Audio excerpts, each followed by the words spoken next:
My girl 6 months ago. Want to see how she turned from this to this? Then keep watching. Welcome to my plant life series, where you can follow along with me on my plant journey.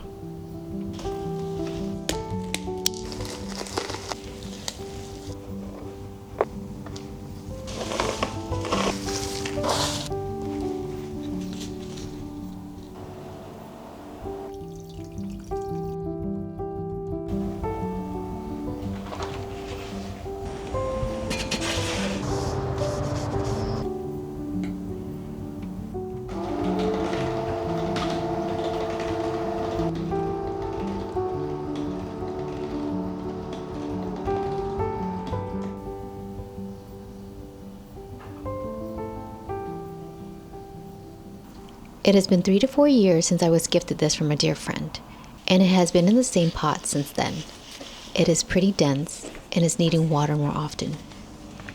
This will be my first time making a moss pole. I am so excited. I really wish I had done this sooner when the plant was younger.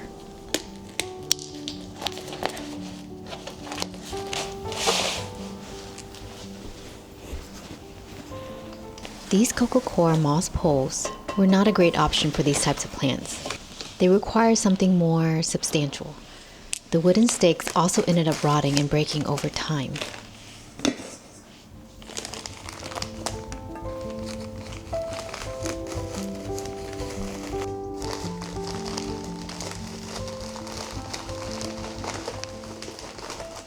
The one thing I learned is not all sphagnum mosses are equal. I used to use long fibered moss until I discovered this premium New Zealand one. You can already see the difference. Here is a closer comparison of the two. The New Zealand moss is fluffier, while the long fibered one is more dry and flat. I will be mixing the two so I can use up the long fibered moss.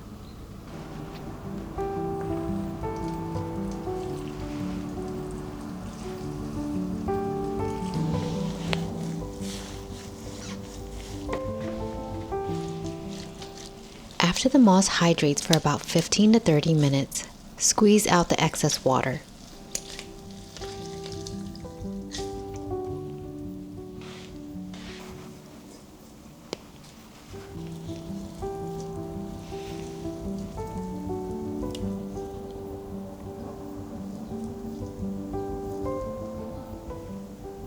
Here is another comparison of both mosses after rehydrating. Now for the exciting part, making the moss pole.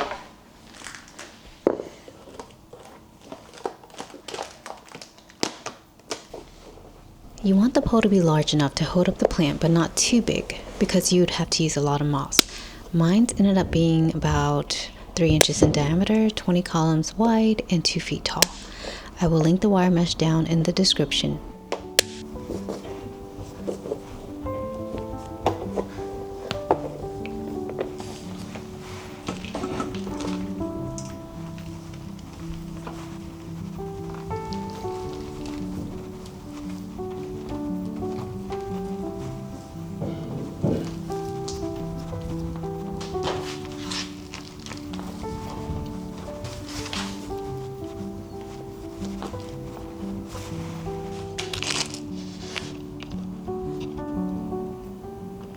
Use zip ties to close up the pole and also to attach additional poles if you need to add height for taller plants.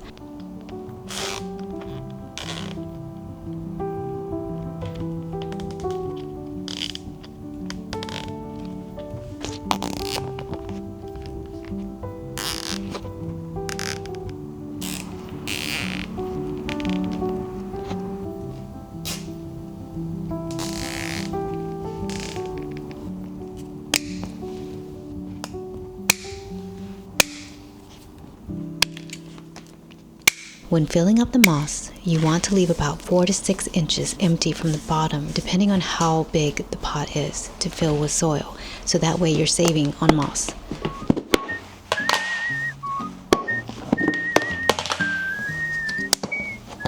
Here's what I use for my chunky soil mix. Happy Frog soil, cocoa chips, coco coir, perlite, charcoal, earthworm castings,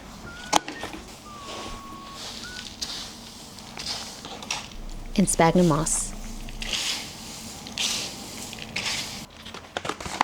These mesh pads help serve as a barrier over drainage holes and prevent soil from washing out while allowing water to drain and air to circulate. I reuse these often to prevent waste.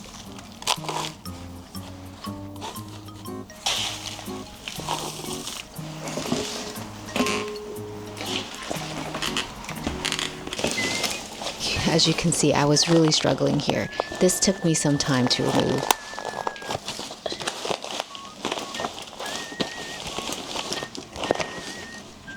I was utterly shocked at how the roots looked. Here is the beginning of my many mistakes.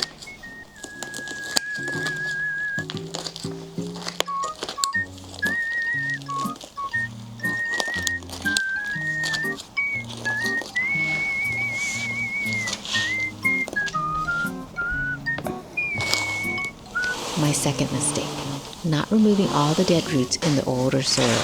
This probably led to more rot and fungus gnat infestation, as you will see later.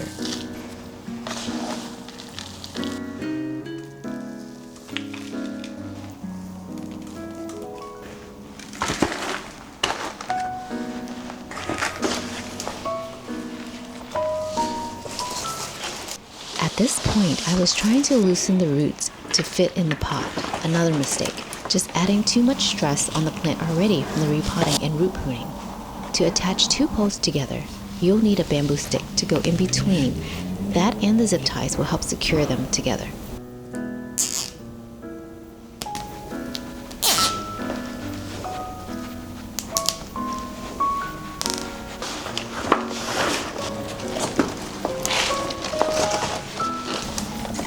Looking back, I felt like the only thing I did right was making these moss poles.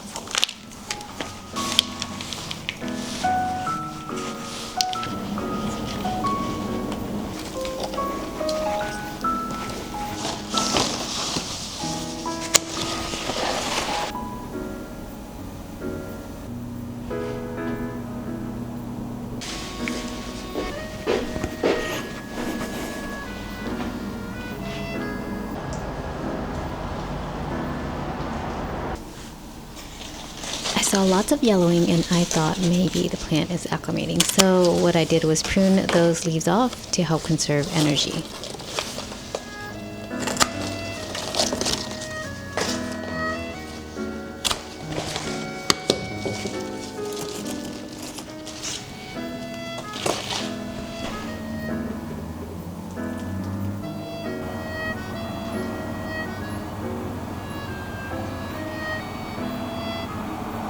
Fast forward one more month, just one yellowing leaf, but most of the other leaves are shriveled and drooping. So I decided at this point to try to save some of the top sections.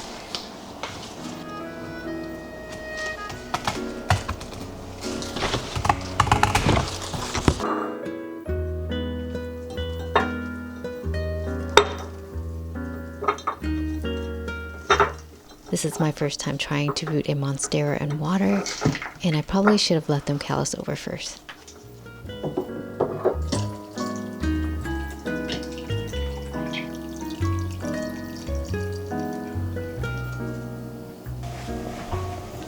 I am so happy they didn't die. The leaves have plumped up and have started to produce roots. On another note, she is starting to look so sad. At this point, I feel like I have failed. Yet another mistake I made was not treating the new soil with BT for fungus gnats. You can see how many there were. I've decided to start over and getting rid of the plant and soil. This is not a good feeling, but it must be done. The gnats are starting to infest my other plants.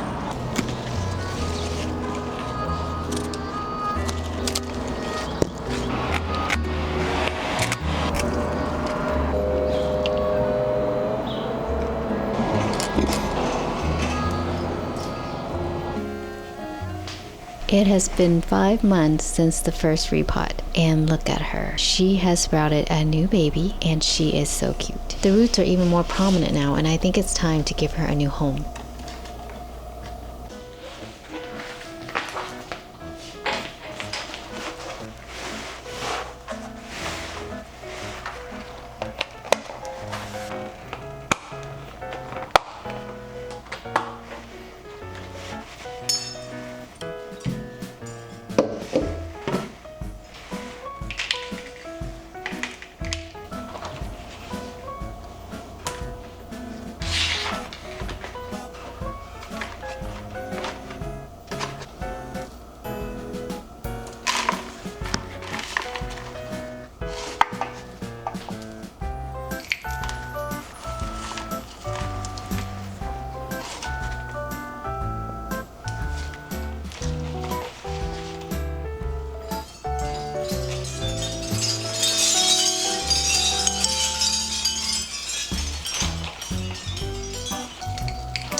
So here I am watering with bit tea solution since it's a new soil mix. Then I am watering with water afterwards to help flush the solution from the top a bit. I find this helps with less moldy surface from the bit tea collecting on top of the soil. Second defense will be these sticky traps. In theory, bit tea to kill larvae and sticky traps to get adult gnats. Do this for the next few waterings to minimize the gnat infestation.